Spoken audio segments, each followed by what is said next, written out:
Morning. I want to talk about a subject that is very, very, very hard for us, and mainly men I'm talking to as well here. Okay, I'm going to talk about failure. Failing to achieve, failure, letting people down, and all of that. Okay, let me tell you a little story first.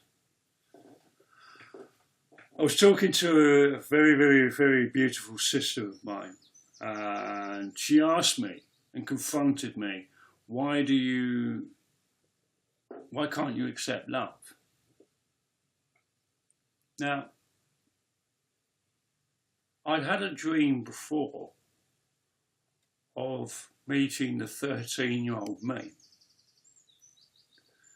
Suddenly, just here, I could see him mentally and spiritually.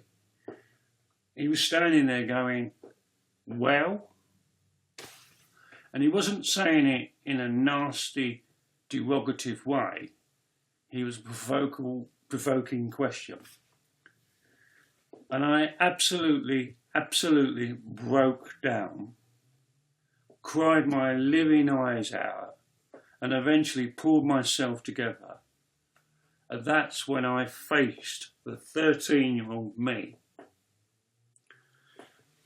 And I apologised for letting him down. That I had gone into that psychological bubble I talk about, and I left him behind. I was 100% convinced, because of the abuse and the lifestyle I had had up to 13, I was letting him down. And I couldn't face him. So I ran off and did drugs and booze and whatever, the whole 9 yards. I did it all.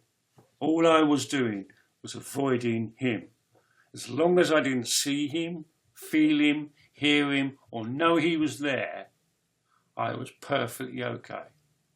So anybody could do anything they like. And that is why when I was asked by a lady in the Fortescue pub, why did I live like I did? And I leaned over the table and said, Kevin Atwood is supposed to die as painfully and slowly as possible.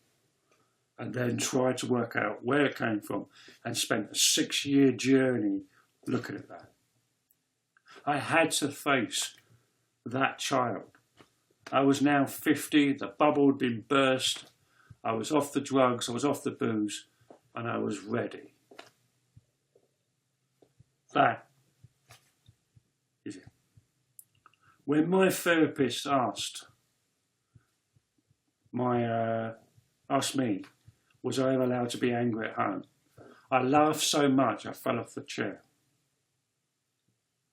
I was never allowed to be angry. It took me to 48 to realise, when I spoke to my mum about my past, she would say, no, Kevin, that's all in the past. To realise what she was saying and actually saying is, for God's sake, if I talk about yours, I've got to deal with mine. And she didn't have the tools. That's why they couldn't. I have to go through a lot of forgiveness with my parents and realise, just like me, they hadn't the tools. My parents were born before and during the Second World War.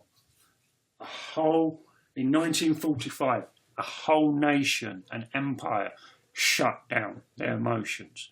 You weren't allowed to express them. Now,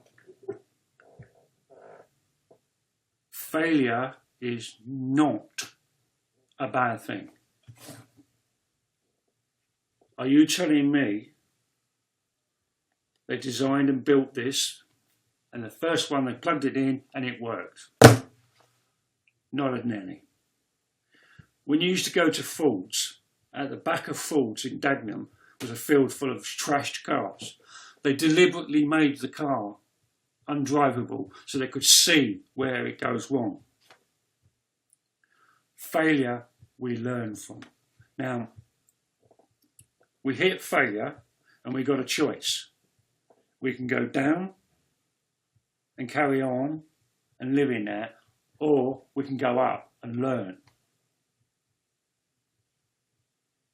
This society we live in condemns failure, and that's where it leads to things like mental health, depression, bipolar, all of that, and especially amongst men. And I speak to all the males out there that do suffer from this. This is one of the reasons why you have been programmed, you have been brainwashed. That's the true word. You have been brainwashed to believe that failure is a bad thing. So your marriage is on the rocks. And are you the first marriage to fail? Are you? No. Are you the last one? No. I had to ask a good friend of mine why is he staying and torturing himself. He's torturing himself in a relationship that is completely not working. And he turned around and said, well, it's the kid, isn't it? So you're willing to screw yourself, who is now drinking heavily. You know? You see the shit? It goes round. It's in a circle. It keeps going round and round. So you're willing to torture yourself so your children can grow up in a healthy family. I promise you all of these. If you and your partner are going through this right now, your child knows exactly what is going on. They know it. They're not stupid, especially this generation. They are not stupid. They're tapped on, man. We have never had a generation of youth that are so tapped on to mental health than ever. I explained to my mate's daughter, 11, what happens with my bipolar. She's got it like that.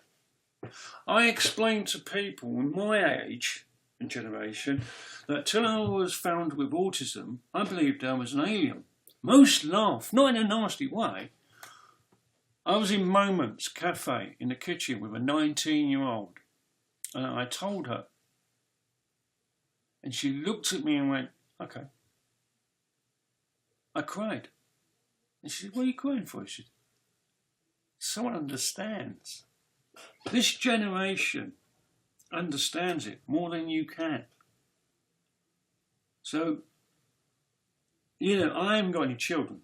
And I talk about this, and my mum and dad, my dad worked in the print, and I'll finish on this. And he worked in the print, and he read this article in a magazine about dyslexia and went, that's my son. Showed it to Mum. Mum said, wow, yeah. And they took me off to see this psychologist. I saw this, one of the top psychologists on the planet, and he said, yeah, he's got dyslexia. And they gave an essay to my headmaster to read. And he got a pen, and he pushed it away like that and went, your son is rebellious and doesn't want to learn. My dad had to come and tell me that. It took me to recently, I was 12, 13, to realise why Mum wasn't there. She was upstairs crying her eyes out, blaming herself.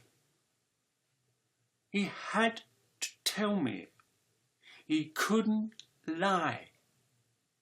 Because if he lied and I found out, he knew it would cause more damage. We have to be truthful. We have to be truthful to our children. We have to be truthful to our family. And we have to be truthful to the most important person, you, yourself. This is the truth. Failure isn't bad. You can learn so much more. Peace out.